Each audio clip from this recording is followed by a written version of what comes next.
Buenas tardes, muchas gracias por la invitación para un tema que es bastante controversial. Lo primero que me queda de la exposición anterior es la declaración de Astaná, ¿no? Esa declaración de Astaná que está bien lejos, está en, no sé, es Kazajistán, ¿no es cierto, doctor Pino? Y yo creo que estamos bien lejos de esa declaración. Al menos con el Todo Vázquez, que está en el Ministerio de Salud, estamos bien lejos. Ahora vamos si... ¿Con cuáles para avanzar? Ahí da. Los errores de prescripción pertenecen básicamente a un macro, ¿no? La farmacovigilancia, que es lo que más falla en el país. Yo creo que todos estamos conscientes de la gran falla de la farmacovigilancia en el país con lo que sucedió con los famosos sueros en Medifarma y el fallo total de Digemit. Entonces, lo que sucedió ahí fue un error médico. Algunos alumnos me dicen, doctor, ¿pero por qué error médico? Nosotros no fallamos. No, cuando se habla de error médico, no se habla solo de los médicos, es todo el equipo. Es todo el equipo de salud el que falla, no solamente el equipo que estudia alguna ciencia de la salud, sino es el equipo que está alrededor, gestión de salud, administradores, los fabricantes del medicamento. Entonces, ahí tenemos todo un contexto totalmente diferente. ¿Fue un error médico lo que sucedió con los sueros? Sí, se llama error médico iatrogénico, y ahí fueron las grandes fallas. ¿Sí? Ahí. No puedo moverme mucho. Ya, creo que. Entonces, ahí fueron dos grandes fallas, fundamentalmente. La falla de la gestión en lo que se llama responsabilidad corporativa del laboratorio, Medifarma falló, y la falla más gruesa fue de Digemit. Así que lo mejor que se ha podido hacer es desarticularlo, y yo aplaudo eso que han hecho porque realmente Digemit siempre falló, nunca sirvió para nada. Entonces vamos ahí, porque nosotros los que venimos estudiando la farmacovigilancia hace más de 40 años, sabemos que muy poco se ha avanzado. Y entonces ni siquiera se enseña bien en las universidades. Yo cuando veía los currículos de farmacología en las universidades, nadie tenía temas de farmacovigilancia. Menos hablaban de reacciones adversas como debía ser, mucho menos de eventos adversos y peor todavía de error médico. Entonces yo quiero ponerles en ese macro. Todo el macro del uso de la farmacoterapia es básicamente el macro de los eventos adversos. Ese es el macro, es el grandazo. Y en los eventos adversos tienes dos problemas. Reacciones adversas en las cuales tú no te equivocaste en realidad, sino son reacciones esperables y algunas relacionadas a la hipersensibilidad del paciente, ¿no? A veces no esperables, algunas sí esperables, por ejemplo, ¿no? Le das un antidiarreico a un paciente y se vuelve estreñido, es esperable. Y lo otro es el error médico, que no tenías mala intención, pero sí se equivocó el sistema. Entonces hay que diferenciar la reacción adversa del error médico. Dentro de los errores médicos, lo que puede aparecer son reacciones adversas también. O sea, a veces ahí nos confundimos, ¿no? Toxicidad y otras cosas más. Entonces, los errores de prescripción hoy en día no creo que hayan perdido en el mundo. Yo creo que se ha trabajado mucho. En el Perú se ha trabajado cero.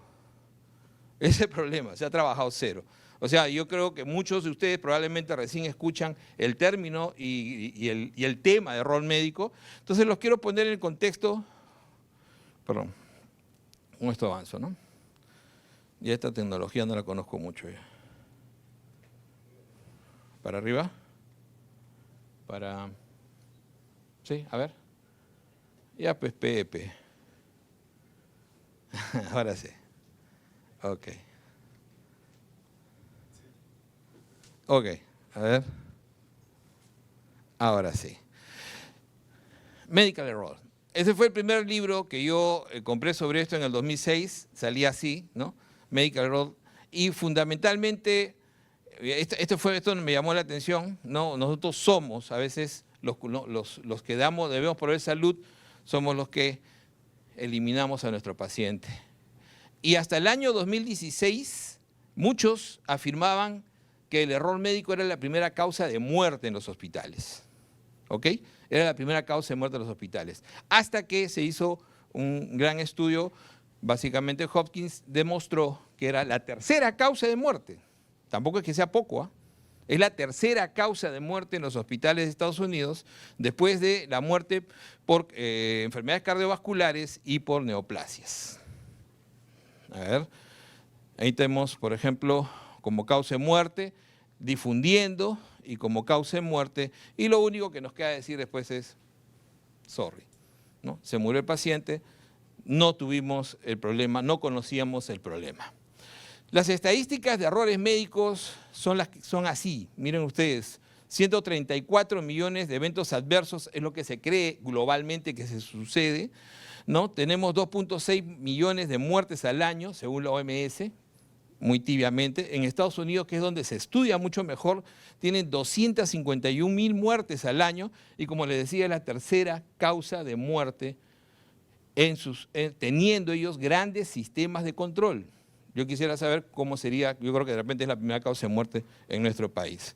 En España, ¿no? Tiene entre 700 a 810 muertes al año, yo creo que mienten bastante los españoles, como su presidente, y en Perú obviamente no tenemos datos, pero más o menos se calcula que solo se reporta el 9% de los errores médicos reales. Y eso de varios estudios, ¿eh? Solamente se calcula que solo se reporta el 9%. El 91% de lo que no se reporta se hunde en diagnósticos de la enfermedad de fondo.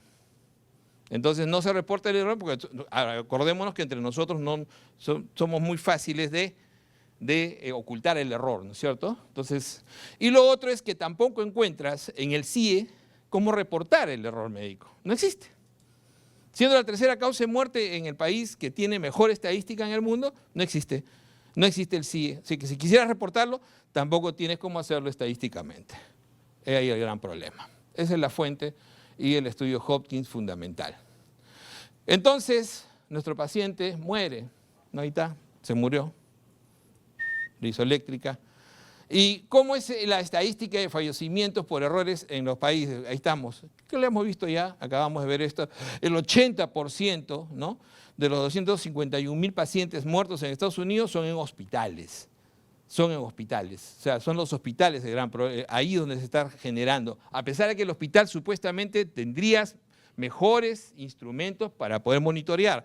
En España, 12.5% de las muertes por infecciones y retrasos son por error médico, básicamente. Nuevamente Perú, siempre lo pongo porque al final tengo que ponerlo, porque es vergüenza propia, no tenemos datos. Y el subregistro, como le dije, es solamente el 9% de los errores médicos están reportados. Después vamos a ver qué cosa es un error médico. Por último, matamos con el error médico, así es. ¿Primera causa de muerte? No, nos salvamos. Yo lo creía hasta el año 2016, ya en el 2016, más o menos, está buen estudio, determinó que era la tercera causa de muerte. La tercera causa de muerte en Estados Unidos y es quizás lo más. Y el subregistro que habíamos hablado, y lo peor de todo, un CIE que no tiene ese diagnóstico. La OMS siempre se oculta la realidad. Entonces tenemos diferentes causas, solamente para ver una estadística de las tantas que puedan encontrar: tratamiento médico ineficaz, incumplimiento de medios de tratamiento. Por ejemplo, ahí, en incumplimiento de medios de tratamiento, enfermería trabaja muy fuerte en investigación, publican muchísimo. Cuando yo me he dado la sorpresa, cuando he estado esta semana viendo que el 70% de las publicaciones son de enfermeras en el mundo. O sea, y muy bien hechas, grandes investigaciones. Entonces son las que más se preocupan porque en ellas está gran parte del error médico. A veces yo lo recuerdo mucho, acá el doctor Pino me ha hecho acordar, al verlo, maestro, con el doctor Polo, una vez nos pusimos a investigar, nos dieron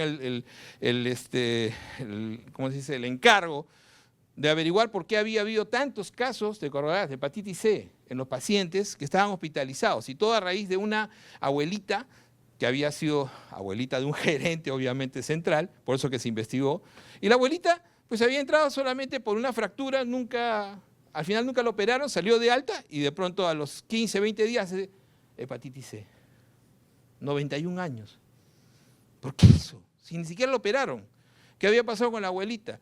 Y entonces el doctor Polo, muy perspicaz, dijo: te vas a quedar conmigo en las noches, yo era R3, vamos a observar qué está pasando. ¿Y saben qué descubrimos? Las enfermeras usaban la misma jeringa heparinizada para heparinizar todas las vías después de poner medicamentos. Y la abuelita, cuando había estado ahí, había tenido una pequeña celulitis y le pusieron oxacilina. Los 10 días usaron las jeringas que utilizaban en otros pacientes. Entonces, la misma jeringa cargaban, le heparinizaban y con esa todas las vías ¿no? Las heparinizaban otra vez y así le habían transmitido la hepatitis C. Eso es un error médico tremendo. Estadística y realidad. Nuevamente, la estadística, la mayoría de las muertes por medicación se dan obviamente en hospitales y por infección y por diagnósticos erróneos, también es error médico. El subregistro, ¿no? Pero definitivamente yo diría que probablemente por 25 años que trabajé en el Rebagliati y unos 5 años más en otros hospitales, que ahí yo sí lo pondría como primera causa. En nuestro país probablemente sea la primera causa de muerte el error médico. Pero bueno, va a ser bien difícil demostrarlo. Entonces, el error de prescripción, que es lo que más nos atañe, es lo que les voy a presentar sucintamente. Entonces, ¿qué se define por error de prescripción? Fundamentalmente fallos en el proceso de ¿qué? Prescripción de medicamentos. Y es lo que decía el primer doctor, el doctor Peña, que fue un excelente residente cuando trabajamos juntos, ¿no? Se acordará que muchas veces se prescribían antibióticos en forma errada, ¿no? Los antibióticos nos aumentaron 30 años de vida a los seres humanos, pero nos crearon un gran problema. Todo lo quieren solucionar con antibióticos. Y no solamente era el hecho de usar antibióticos, sino utilizar, en el caso de Rebagliati, por ejemplo, el querer dar antibióticos de amplio espectro cuando teníamos infecciones a veces que podíamos tratar con menos potencia, con antibióticos menos dañinos también. Entonces, la prescripción de medicamentos cerrada, ese es uno de los primeros problemas, la selección del medicamento. Y ahí, mea culpa, yo trabajé 10 años para la industria, ¿no? Bueno, si te dan un trabajo así, lo aceptas.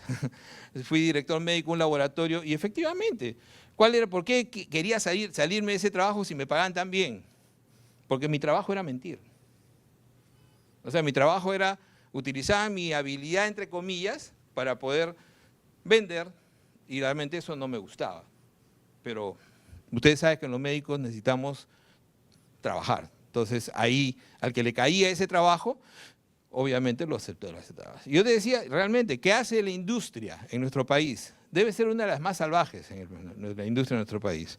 La industria de nuestro país tiene médicos con convenio, o sea, reciben dinero por lo bajo todos los meses.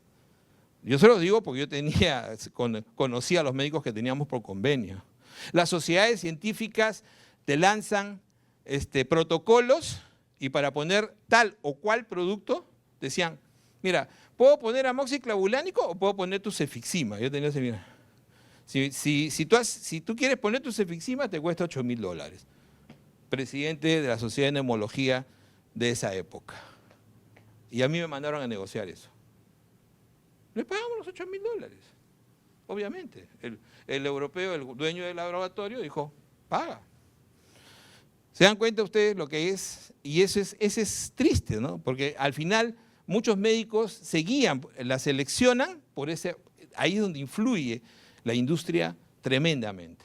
No solamente influye en la propaganda, porque eso es lo mínimo. Te influye pagando prácticamente el 100% de los cursos que hacen las sociedades, son financiados por laboratorios. Y si es fuera de Lima, mejor, porque te voy a pagar el pasaje, ya te tengo más agarrado. Y si es fuera del país, mejor, porque te voy a pagar de recontrapasaje para afuera. Y hay algunos colegas que, bueno, como dicen, tienen mucha suerte, ¿no? Viajan no solamente ellos, viajan con familia completa. Entonces, esa es una realidad que nadie quiere ver. Y me da gusto que me hayan dado esta tribuna porque hace tiempo quería decirlo. La dosificación es lo peor que puede pasar. Cuando yo llegué a Toquepala a trabajar en Sauder, era un hospital americano, pero los médicos eran arequipeños. No hay arequipeños acá para que me peguen, ¿no?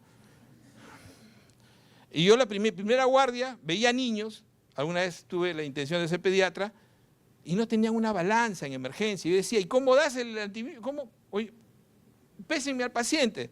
Y miraban, pésenme al paciente, ¿cómo le dan? Por cucharitas. La dosificación. Eso ha cambiado en la mayoría, perdón, ¿qué pasó? ¿Hice algo mal? No. Pero la dosificación es una de las cosas que más fallamos. Y la gran culpa la tienen, por ejemplo, nuestros reguladores. Aquellos que han dado examen de residentado, de NAN. Yo no di examen de NAN por mala suerte, por viejo. Pero, ¿les han preguntado dosis alguna vez? No. Nuestros exámenes son los más sencillos que te puedas imaginar. En otros exámenes, en otra parte del mundo te preguntan dosis.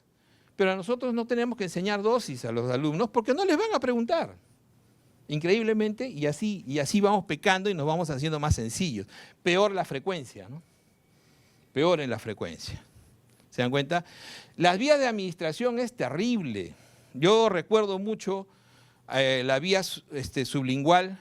Yo recuerdo que peleábamos hace unos 20, 25 años, decíamos, yo era uno de los que decía, captopril sublingual, un invento peruano, no deberíamos usarlo. Hoy en día todo el mundo lo usa. Hubo estudios importantes, uno europeo, que demostró que sí era una buena terapéutica para el paciente que tiene crisis hipertensiva. No emergencia, pero sí crisis hipertensiva. Podías usar el captopril sublingual. Pero en esa época me choqué con un colega, un cardiólogo en REVA, que él decía que, ¿para qué voy a estar usando captopril? Le daba enalapril sublingual. Yo soy más moderno que de hoy en enalapril. Y yo a sus alumnos le decía, o sus residentes le decían, tan locos, no puedes darle enalapril sublingual. ¿Por qué? Y vino a preguntarme, ¿por qué? Es farmacología. Tú no puedes dar un sublingual de un medicamento que no está activado. Ningún medicamento que no está activado, que no es activo, lo puedes dar por vía sublingual. Y ese es desconocimiento de ¿qué? De la vía de administración. Es desconocimiento farmacológico. El enalapril necesita el primer paso, o sea, necesita pasar por el hígado para activarse recién. Si no, no sirve. Y la ventaja de usar una vía sublingual es evitar el primer paso. Porque las venas sublinguales drenan directamente al corazón y llega rápido. Por eso usas un sublingual, por la rapidez. No porque va a ser más efectivo, sino quieres que sea rápido. Y ese es desconocimiento de farmacología. Todos hemos usado sublinguales y probablemente nadie nos enseñó que el sublingual, todo medicamento sublingual tiene que ser activo. Además de ser absorbido, tiene que ser activo. No puede ser un medicamento que requiera activación hepática. ¿Se dan cuenta? Otro ejemplo clarísimo, por ejemplo, en lo que es vía de administración y todo lo demás, me ocurrió siempre ocurren con los familiares médicos, ¿no? Con el papá de una colega. Y resultaba que el papá de la colega había hecho no había entrado por un evento cardiovascular y de pronto en el piso casi se muere, hace una hipotensión cuando le dieron el medicamento y que no debíamos haberle dado y que le dábamos pues nifedipino 30R. 30R es una tableta retard. Y yo decía, qué raro, segundo día, otra vez casi se muere en la noche en la guardia. Yo decía, ¿por qué? ¿Qué le está pasando? Y entonces ahí sí ya, con la buena enseñanza que el doctor Pino, el doctor Polo nos habían dado de ir y mirar hasta lo más mínimo, miramos la tableta. ¿Y qué había pasado? Farmacia había dejado de comprar 30R y estaba comprando 60R. Y la enfermera, como si tiene que usar 30 y le mandan 60, la parte a la mitad. Pero si tú una tableta retard la partes a la mitad, todos los 30 miligramos son absorbidos inmediatamente. Ya no tiene efecto retard. ¿Eso lo sabía la enfermería? No lo sabía. Las junté a todititas, no sabíamos que al partir una tableta retard, así es. Entonces el paciente estaba recibiendo 30 miligramos, ¿no?, en ese momento y así hipotensión. Y así isquemia y cada vez deterioraba más su cerebro. Otro error, lo hacía enfermería, pero sigue siendo error médico, no por nosotros, sino porque así se llama el efecto. Ok, entonces creo que en el ejemplo se entiende mejor. Y bueno, la duración del tratamiento, eso también es un desastre, ¿no? Yo siempre a mis alumnos en farmacología les enseño y en terapéutica les digo, si no sabes, por lo menos acuérdate cómo es la circulación en ese órgano. La piel, que es donde más se equivocan, donde yo más he visto que mis colegas se equivocan. ¿La piel tiene buena circulación? No, solamente cuando cuando ves ¿no? Ves algo raro y te pones colorado. No, pero después la piel no tiene buena circulación. Es lo primero que uno sacrifica, uno se pone pálido, ¿sí o no? Es más, la epidermis ni siquiera tiene vasos. Es la dermis la que tiene los vasos, y pequeñísimos. Entonces, ¿cómo le vas a dar 3, 4 días para una celulitis? ¿Estás loco, pero? ¿Cómo le vas a dar 7 días? Tienes que darle 14 días. Tienes que darle 2 semanas como mínimo. Y entonces la mayor parte de pacientes que yo veo fallar tratamientos en piel, por ejemplo, es por eso. Es duración de tratamiento. Es duración hay que saber, ¿no? Hay que saber cómo penetra. Entonces, ese es el ADME de la farmacocinética, ¿no es cierto? O sea, hay que saber la distribución. ¿Cuáles son los elementos, aquellos sitios donde el medicamento llega con mayor dificultad? El peor de todos es el mediastino. Una mediastinitis, sacarla, de los 3 que yo tuve que manejar alguna vez en mi vida, solamente sacamos una. Las otras 2 se murieron. O sea, es muy difícil, pero por ejemplo hueso, próstata, sistema nervioso central, ojo, uña nomás, son los sitios más difíciles para manejar. Las interacciones es lo peor, ¿eh? Hay gente que cuando prescribe no tiene ninguna intención de acordarse cuáles son las interacciones que pueden tener sus medicamentos. Simplemente lo prescriben. Y no puedes juntar, ¿no? un antialérgico con un macrólido. Tienes el riesgo de causar QTs prolongados, tienes el riesgo de causar torcida de puntas. Pero será una en 1000, sí, pero ¿y cuando le toque a tu paciente? Puedes usar otras alternativas, ¿sí o no? Todos se acordarán, no, todos no. Los más viejos nos acordaremos del Teldane, ¿se acuerdan? La terfenadina, que era un excelente antihistamínico hasta fines de los 90. Fue retirado al 2001, precisamente por muerte por torcida de puntas. Sin necesidad. Cuando se cruzaba con macrólidos era peor todavía. Ahora se acordarán, dirán, terbinafina, el doctor está muy viejo ya para acordarse de terbinafina, pero de terbinafina derivaron lo que hoy en día el Alegra.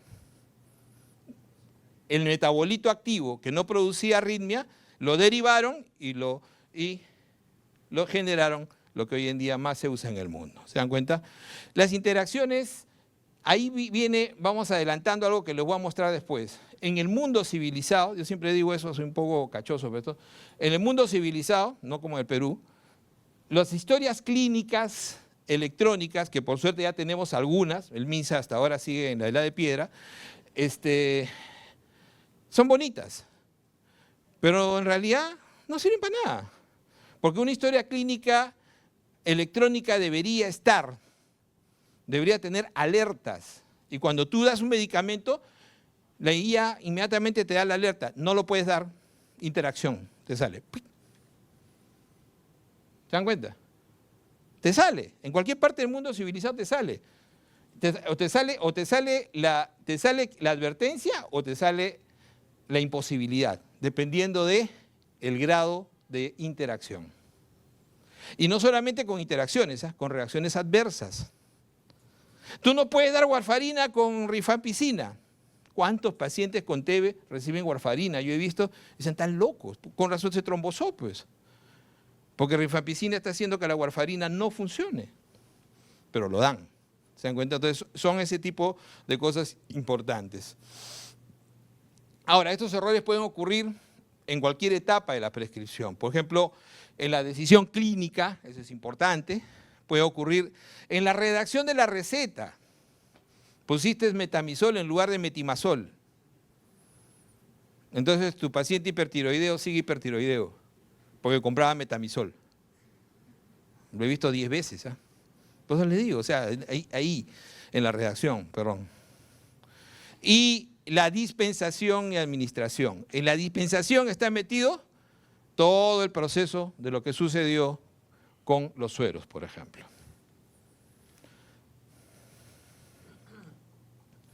Ahora, ¿cuáles son las causas comunes que vamos a tener? Falta de conocimiento sobre el medicamento del paciente. Un gran maestro, Pedro Pons, decía, el mejor medicamento, maestro de la medicina interna de España, decía, el mejor medicamento no es el último, es el anterior. porque es el que tiene mejores estudios de fase 4, porque ya conoces qué efectos adversos tiene. Usar lo último no es lo mejor, debes usar lo último cuando no tienes opción. Eso debe ser la idea. Entonces hay que conocer eso. Lo otro que decía Pedro Ponce es con que conozcas 25 medicamentos que usas usualmente, de acuerdo a tu especialidad o tú, ¿no? Pero de pies a cabeza es suficiente. Y no es difícil conocer 25 medicamentos. Pero yo me pregunto, ¿realmente la gente que hace clínica dura conocen 25 medicamentos bien a profundidad? La mayoría no. Conocen quizás las indicaciones, pero no conocen las interacciones, no conocen los efectos adversos más específicos, no conocen su nivel de distribución, o sea, menos su porcentaje, y es importante, ¿no? Porcentaje de adherencia a la proteína, cosas de ese tipo, no lo conocen. Error humano, ahí en el Perú estamos peor todavía, la fatiga. Yo me acuerdo que mis residentes terminando tenían 3 trabajos. Yo he tenido 3 trabajos en los años, al principio de los 2000. O sea, hemos trabajado así, ¿no? Trabajamos durmiendo. Yo dejé de tener 3 trabajos cuando me choqué 2 veces, me quedé dormido 2 veces. O sea, el burnout en el Perú es tremendo, es terrible, ¿no? Y tiene que ver con sueldos bajos, pero también tiene que ver con esa necesidad de poder suplir algunas cosas que son innecesarias. La comunicación es muy deficiente entre el personal de salud. No nos gusta el que sabe más. Empecemos entre los médicos. Entre los médicos somos los más envidiosos del mundo, ¿no?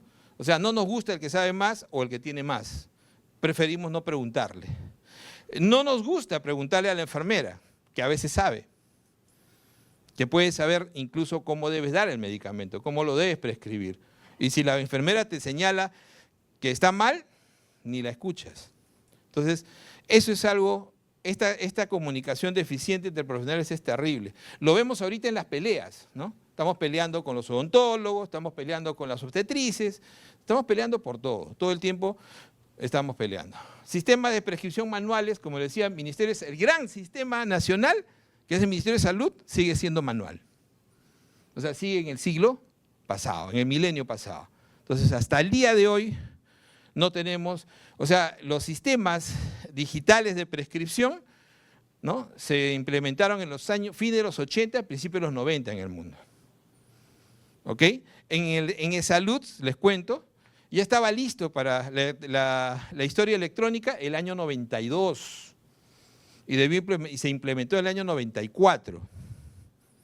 Y simplemente los cuerpos médicos se unieron, imagínense, hicieron una huelga y nunca más se utilizó.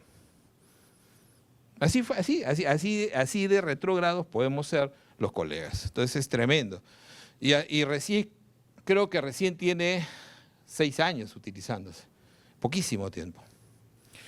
Y porque son muy propensos a esquivarse. Entonces, el error de prescripción tiene un impacto. El primer impacto es la reacción adversa. El primer impacto es la reacción adversa. Le diste un medicamento que no debía recibir. No tenía infección. Yo lo que más veo es eso.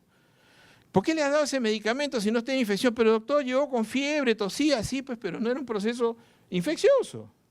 Sí, pues no sabíamos en ese momento. Y ahora ha hecho un Steven Johnson porque le metiste un antibiótico, una sulfa y se está muriendo el paciente.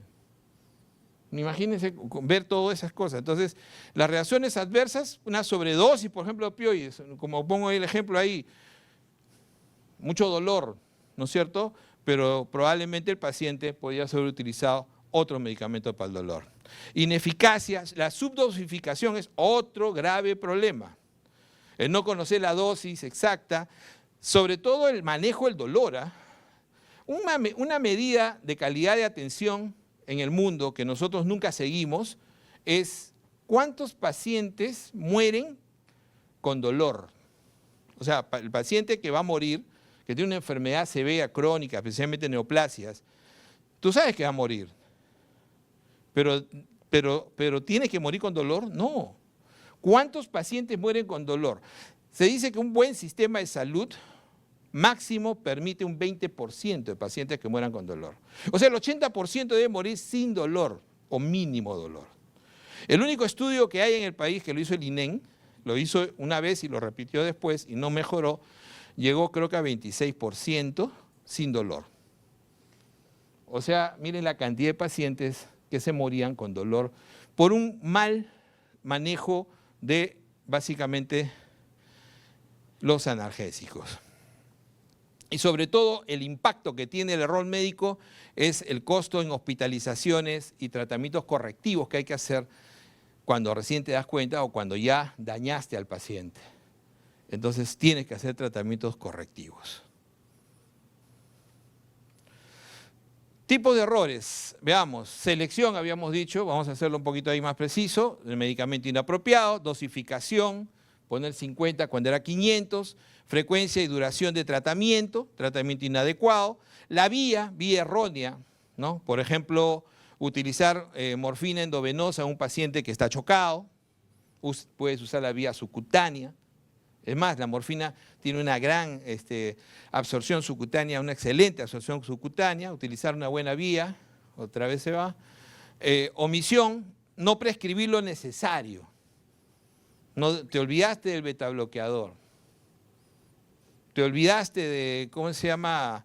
Te olvidaste del antibiótico, eso es peor. Una de las peores cosas que yo he visto en los hospitales, por lo cual les digo que para mí es la primera causa de muerte del error médico, es que tú te das cuenta que tu paciente está séptico en la visita, ¿ok? Le prescribes, según los estudios, tú sabes que una vez diagnosticada la sepsis tienes 1 hora para dar el antibiótico. Ese es el término de la calidad. Y te dice todas tus guías de sepsis te dicen iniciar el antibiótico durante la primera hora. Y entonces tú haces tu receta, bien bacán, y sigues tu visita, terminas tu visita, te vas a tu casa. ¿Sabes a qué hora le dan a tu paciente el antibiótico? El turno de la tarde. Y el turno de la tarde recibe el medicamento a las 2 de la tarde y recién lo prepara a las 4 de la tarde. Tu paciente ya se murió ya. O sea, se ha visto que más de 4 horas de demora, ¿no? Más de 4 horas, y son estudios, ¿eh? De demora en iniciar antibióticos en un paciente diagnosticado recientemente de sepsis, la mortalidad es más del 80%. Entonces, por eso se nos mueren los pacientes con sepsis. Entonces, yo me peleaba con las enfermeras, decía, me empiezas ahorita, le pones el antibiótico delante mío. Doctor, ponle ahorita. Entonces, tenían que tener su guardado. Entonces, resultaba que mi servicio decían, bueno, si lo pide el doctor Villar, sí le ponemos, pero para el resto en la tarde. No debe ser así. No debe ser así. O sea, yo creo que el trabajo del médico no acaba con prescribir. Yo a la gente joven le digo, asegúrense que su paciente séptico, que es el que requiere su antibiótico ya, se lo pongan delante de ustedes. Eso es lo mejor que pueden hacer por ese paciente. Entonces, ahí ese es tremendo. Y las interacciones, ¿no? Por ejemplo, simvastatina con claritromicina. Hay gente que recibe estatinas por gusto. Hay gente que tiene un LDL de 150, sí, a ver, oye, entra a tu computadora, lo escuchaba a Eloy que les hablaba, tan fácil que es entrar y buscar una aplicación y sácale a tu paciente su riesgo cardiovascular de la AJA. Está en todos sitios, la calculadora. Y si tiene menos de 7.5, ¿para qué diablos le das? ¿Para qué le das una estatina? Tiene menos de 5% de riesgo. Pero hay gente que vive tomando estatinas y después le dan un medicamento que al final va a hacerle daño al hígado. Entonces, esa es otra de las cosas. Mala elección, mal diagnóstico, mala prescripción.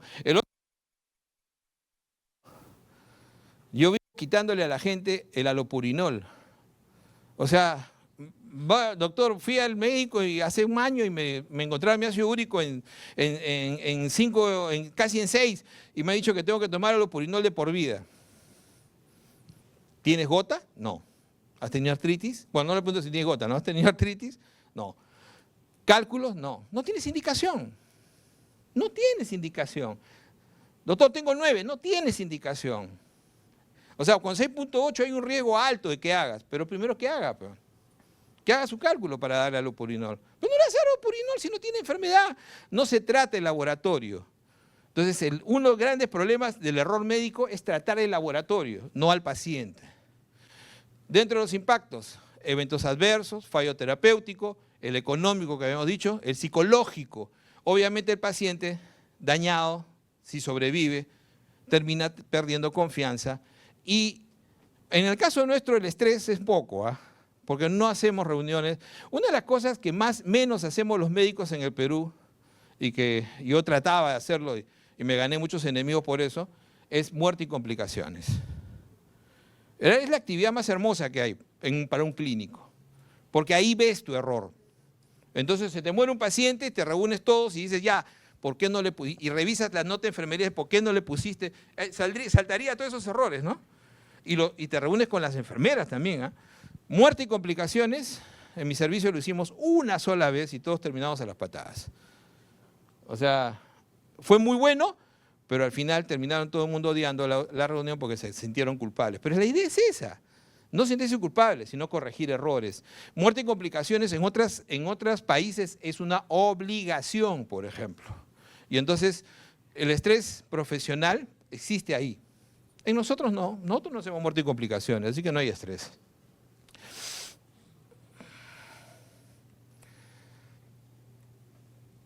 Entonces, ¿qué factores contribuyen al error? La fatiga, definitivamente la fatiga, la falta de formación.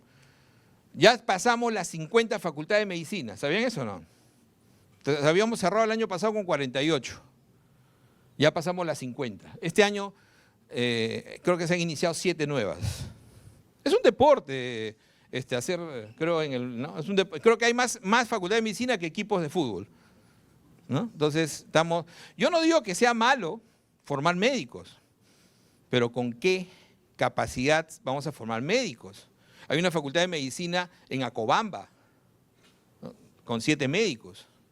Entonces, pero tienen una gran universidad y es nacional. ¿Y quién le da la autorización? El Congreso, porque es parte de las promesas que hacen, ¿no? Universidad, facultad de medicina, y ahora tenemos una SUNEDU que prácticamente no sirve para nada. Los problemas organizativos, por ejemplo, una de las cosas que yo no estoy cumpliendo, porque estuve en el comité de publicaciones, creo que ya me votaron, porque en realidad no me interesó mucho, les voy a ser sincero, porque no querían cambiar nada. O sea, para mí sería ideal que el colegio médico, y ahí le hago la crítica, ojalá estuviera Pedrito acá, lo ideal sería que el colegio médico tuviera todas las guías publicadas. Ojo, no hay una guía en el Perú, jalas una guía de afuera y la haces tuya. Eso es legal, pero la publicas y que todos tengan acceso. Imagínense que el colegio médico, en lugar de tener un repositorio, que hasta ahora no sé qué significa, tuviera una biblioteca virtual increíble donde tú dices, neumología, bronquiectasias, guía de bronquiectasias. En el Perú no hay, ni va a haber nunca, pero tienes una guía, puede ser chilena, excelentemente hecha, con categorización, y vas ahí y ya sabes qué hacer, y sabes cómo manejar tu paciente. Y no te equivocas, porque justamente tienes con qué.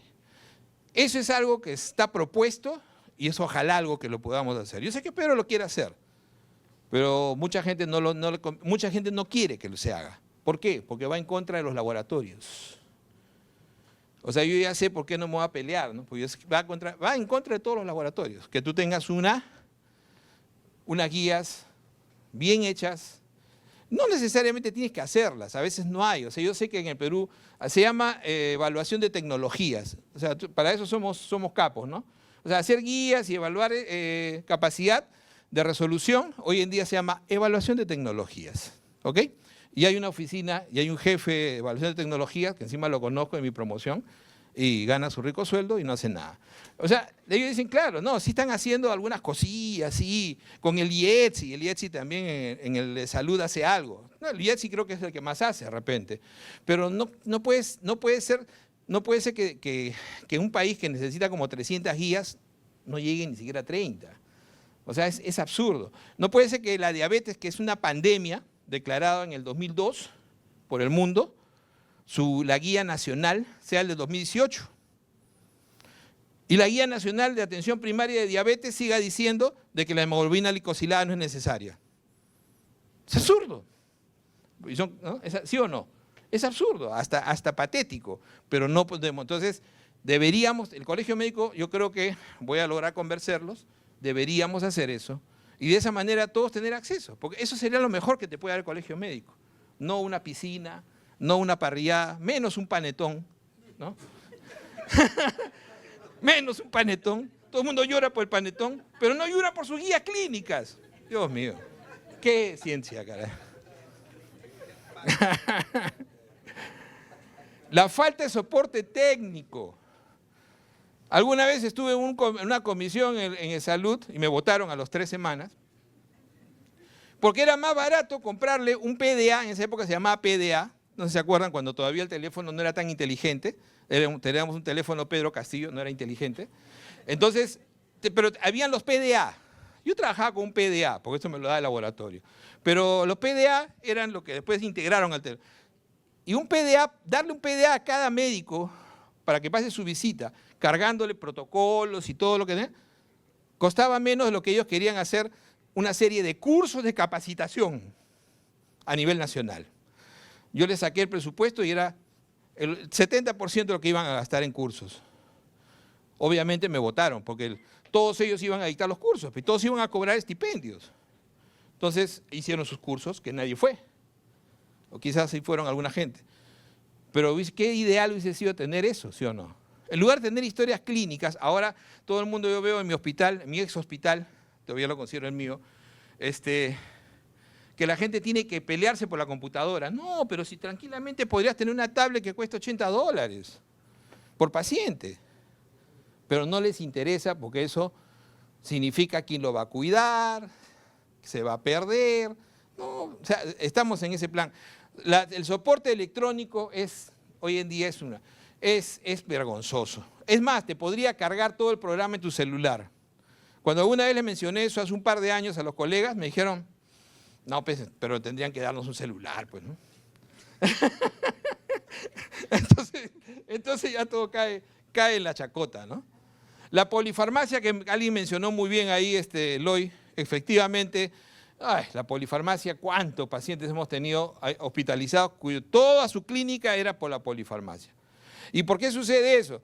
Sucede porque especialmente en la actividad privada, pero también en la pública, o sea, el otro día veía una paciente, yo veo, me consulta para algunos pacientes, veía un paciente que la estaba viendo, hizo un infarto cerebral por una fibrilación auricular, 90 años, ¿ok? Entonces, la geriatra, que debía manejar todo eso, le había mandado al cardiólogo, al neurólogo, ¿no? Y yo decía, ¿pero qué cosa maneja ahí entonces? Si la fibrilación auricular lo tiene que manejar un alumno de primer año, no, pero un residente de primer año, ¿cómo no vas a poder manejar una fibrilación auricular? ¿Para qué lo mandas al cardiólogo? Y entonces la paciente me decía, doctor, por favor, el cardiólogo ya me dio, ya me ayudó, pero el neurólogo, están bien engreídos, sí, están bien engreídos los neurólogos, y no me quiere dar cita. No le pidas cita, hija, no te va a servir para nada. Si ya tiene un infarto establecido, ya tiene un infarto extenso, ¿qué va a hacer el neurólogo? Pero la vio el otro día y le dio citicolina. ¿Citicolina? Si no sirve para nada. Pero le dio citicolina, imagínense. O sea, estamos en una situación y cuando sumé tenía 8 medicamentos. Quedó con 2 nada más. ¿Ok? Quedó con 2. No necesitaba más. No necesitaba más. Entonces, cada uno le suma su medicamento. Y a veces el hijo de la paciente, y hablo así porque la mayoría de los pacientes hoy en día son de la tercera edad, yo ya cerca, me faltan 5 años, entonces el hijo se siente recompensado cuando lo has llevado a todos los especialistas, hasta que te enteras que eso es lo peor que puedes hacer. Hasta que te enteras que eso es lo peor que puedes hacer con tu paciente. Ya, uy, disculpa, ahí nomás, toque nomás.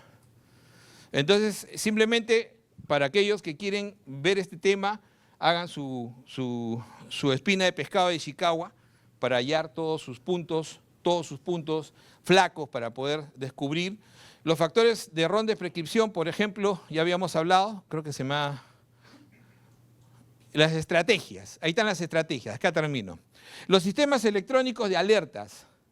El CPO se usa en todo el mundo. Hay 2 sistemas acá privados que lo han comprado y lo están implementando muy bien. Pero, por ejemplo, un CPO que básicamente haces tu receta y te va a decir, no puedes usar ibuprofeno porque tiene antecedentes de... Ahí está. Te dice, tiene antecedente de úlcera, no puedes. Tú le estás prescribiendo ibuprofeno. Y te sale, ¡ting!, alerta, no puedes usar ibuprofeno. ¿Se dan cuenta? Miren lo importante. La educación continua. La educación continua en el Perú es vergonzosa. Es vergonzosa. O sea, ¿cómo puedes darle la educación continua a los laboratorios? No tiene sentido. ¿Quién hace la educación continua en el Perú? Los laboratorios, porque son los que organizan los cursos de las sociedades. Es vergonzoso, nadie lo quiere cambiar. La estandarización y el trabajo en equipo. Recuerden que otra de las grandes desgracias que tiene este país es que el medicamento genérico no sirve, debería servir, pero no tiene estudios de... Así es, no podemos equipotenciarlos, porque no son medicamentos que hayan hecho, ¿no?, que se hayan podido hacer estudios de comparación farmacocinética para poder saber si son tan iguales como el original. ¿Ok? Se llaman estudios de bioequivalencia. Y eso no lo exige del 100% de medicamentos genéricos que tenemos, menos del 13% tienen valor. Tú vas a cualquier otra parte del mundo y el genérico es lo que más hay, porque el Estado te asegura de que es bueno. Pero acá el Estado, alguna vez escuché a una ministra de Salud que no tenía ni siquiera la idea de lo que era un medicamento genérico. Dijo el concepto de cualquier cosa en la radio y no tenía ni siquiera el concepto, o sea, a ese nivel, ¿no? Bueno, Vázquez menos, ¿no? Y entonces ese es un CPO, una entrada computarizada que puede ir, ¿no?, que puede ir adosado a lo que es un sistema inteligente.